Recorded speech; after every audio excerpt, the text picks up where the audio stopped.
Hi, I'm Chris Wardlaw for CarGurus, and this is the 2020 Subaru Ascent. It debuted last year, returning Subaru to the mid-size three-row SUV segment. Equipped with a turbocharged four-cylinder engine, standard all-wheel drive, and lots of ground clearance, the Ascent is perfect for Subaru fans who need more space for people and cargo. But is it perfect for everyone else shopping for an SUV like this? We're going to answer that question for you, and we'll make a recommendation in terms of trim level and equipment.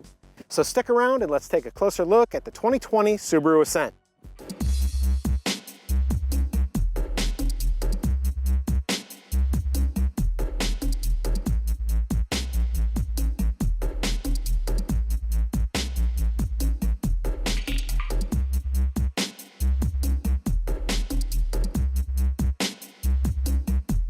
Subaru keeps it simple with the Ascent. It comes in 4 trim levels. You've got base, premium, limited, and touring, and they've all got the same engine and the same standard all-wheel drive system, as well as important safety systems. My test vehicle is the Ascent Touring, painted Abyss Blue Pearl. When you get touring trim, Java Brown leather is the only interior color choice, and the only option on this Ascent is a set of third-row USB charging ports. The price tag for what I'm driving is $46,285, including the $1,010 destination charge to ship it from Subaru's Indiana factory to your local dealership. That's a relative bargain compared to loaded versions of other family-size SUVs. If you're wondering what the CarGurus recommended trim is, I'd say you should consider the Ascent Premium. In addition to spill-resistant cloth, it includes dark-tinted rear privacy glass, rear seat climate controls, an upgraded infotainment system with a Wi-Fi hotspot, heated front seats, heated side mirrors, and a wiper de-icer system. Then add the convenience package and decide whether you want a bench seat or rear captain's chairs. Your price will be $36,865. If you want to upgrade with the Sporty package, you'll get good-looking 20-inch aluminum wheels, a panoramic glass sunroof, and a navigation system, and you'll still keep the price under $40,000. Featuring traditional Subaru design elements, the Ascent is a decent-looking SUV with some exaggerated cues like the oversized grille and bulging fenders. Raised roof rails are standard, robustly sized, and equipped with tie-down points. Inside, the Ascent features a layered design with a traditional vertical center control panel. The quality of the materials is high, but something about the square buttons and the markings reminds me of the 1990s. When it comes to comfort, tall people will find plenty to like about the Ascent. Both front seats offer plenty of seat track travel to accommodate people with long legs. In touring trim, the driver's seat offers 10-way power adjustment with a manual thigh support extension. Both front seats offer heating and ventilation, and there's a heated steering wheel as well as thick padding for the armrests. The second row captain's chairs offer good comfort. You can slide them back to add legroom, or slide them forward to make extra space for people in the third row. Cup holders are embedded into the door panels, and there's a second set of them that folds out of the rear console. Triple zone climate control is standard in every Ascent, but rear controls are included only with premium trim and higher. Side window sunshades are a nice touch, especially if you've got a baby riding in a rear-facing child seat. As is true with nearly every three-row midsize SUV, the Ascent's third row is best reserved for kids.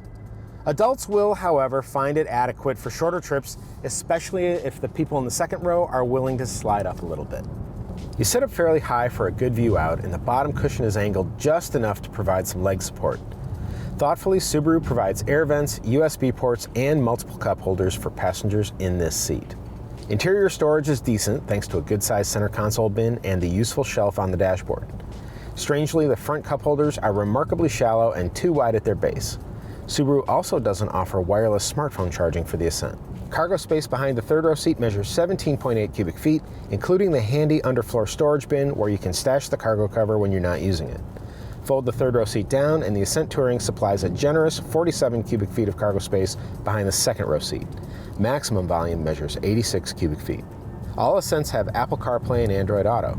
Get premium trim or higher, and the SUV has an 8-inch touchscreen display, numerous integrated apps, text messaging support, and a Wi-Fi hotspot.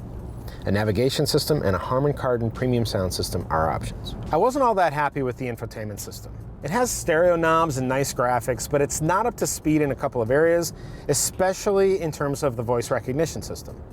Also, during a traffic-clogged run into Los Angeles, it kept thinking that I'd exited the freeway and that I was actually driving on the adjacent surface streets. The non-stop series of inaccurate directions from the system was absolutely maddening. So I pushed the talk button and I said, cancel navigation. I didn't get that. Let's try again. Please say a command. Yeah, I don't know how the system doesn't get that. Canceling. Okay. On a positive note, Starlink Safety Plus Connected Services is free for the first 3 years that you own the vehicle, and it includes automatic collision notification, SOS emergency assistance, and quick access to roadside assistance. Safety is important to Subaru, so every version of the Ascent includes EyeSight, a camera-based collection of driving assistance and collision avoidance systems. One difference between Subaru's technology and what you'll find in every other family SUV is the EyeSight Assist monitor. It's like a head-up display, but only shows adaptive cruise control and lane departure notifications on the windshield. Safety upgrades include blind spot monitoring, rear cross traffic alert, steering responsive headlights, automatic high beam headlights, and more.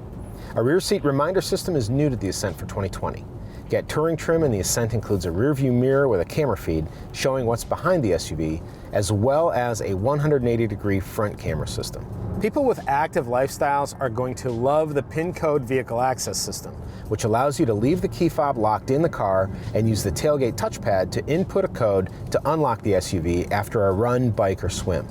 Under the hood, a turbocharged 2.4-liter four-cylinder engine makes 260 horsepower and 277 pound-feet of torque. When it's properly equipped, the Ascent will tow up to 5,000 pounds.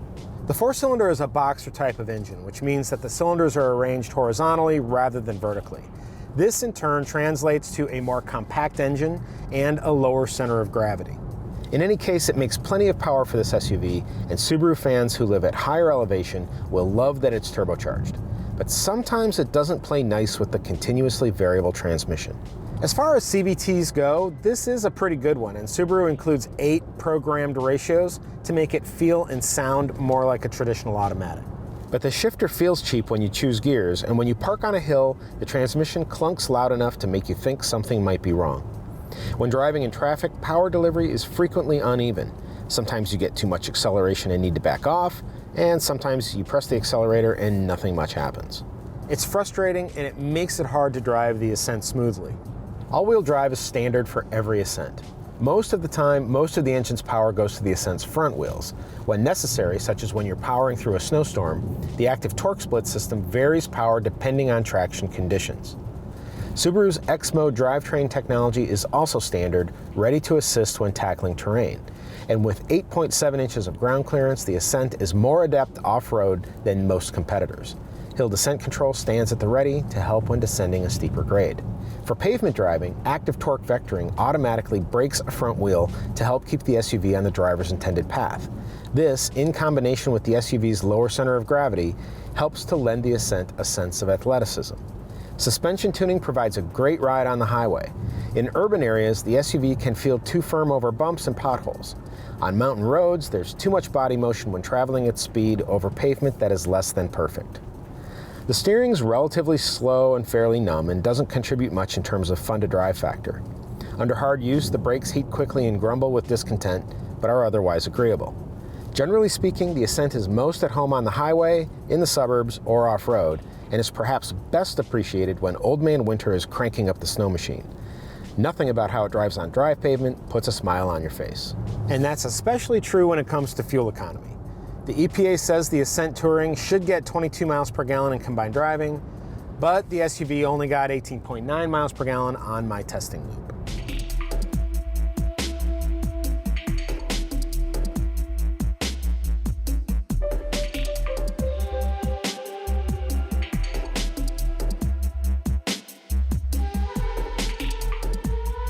When I lived in Denver, I fell in love with Subarus. They blaze through snow like you wouldn't believe. No doubt the Ascent possesses that same talent. Plus, it's a terrific value. It's exceptionally safe, and there are lots of thoughtful touches throughout the interior. It checks most of the must-have boxes for a mid-size family SUV. But I'm just not a fan of how the Ascent drives, and frankly, that leaves me feeling rather indifferent about it. Be sure to read my full review of the Subaru Ascent at CarGurus, and if you found this video helpful, don't forget to subscribe to our YouTube channel. For all of us here at CarGurus, thank you very much for watching.